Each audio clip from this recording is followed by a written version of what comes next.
Yawakwa bayada se ugisosha Adom TV Premtobre Kasee no na Paramount Chief a Asante Akyem Domeabrahene se ene Green African Youth Organization Recycle and Reuse Initiative no so mutwetwe eba beboa pa no kro no mansin no ahodo Asante mantemu ahunidie pa afa ne ntuma pefra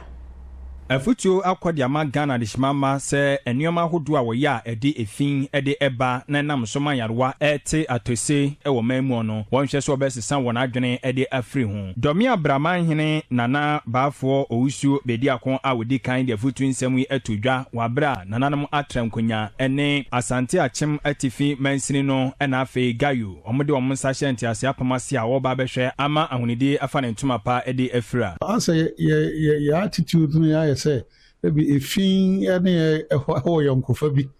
ye na wose yesesa no ye hu say a fin e de ade ba a fin ma nipa ho kire no a fin ma se de opesen ka wo nipa dua no nyame abo say nya ahoden de ade no entimi nye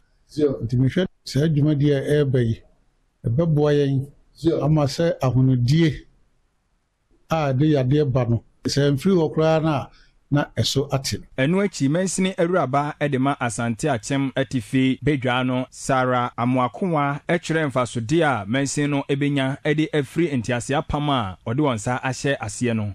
nsa His Excellency anyway policy be aba say every month be a clean up exercise ewo ye municipality ye guso aye but it's like ye yakwa at the end of the day no ye nshada ehu bia because baby a yede ya bola begu na nkasa no eno kra ya challenge emaye enti bana omo ba no ebeboa ye wo ekwan bebre so se ya bola ni wi a ye omo kacha say ye de be ma omo normal processing into organic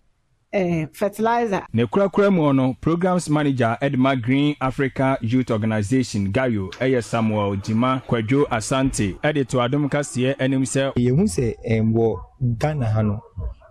bola issues no akoso na high right now no landfills bibeba ye de bola ekon eyema internet na sadia na yemfa intervention bia yemfa bola ni na enko landfill no so ye betimi a divert bi akọ bebi a ye fe no materials recovery facility ho no plastic waste na ebeba na ya sorting out na ya belly for recycling. Number 2 so organic waste na beba no te say enuane bola ne ba ye be no into compost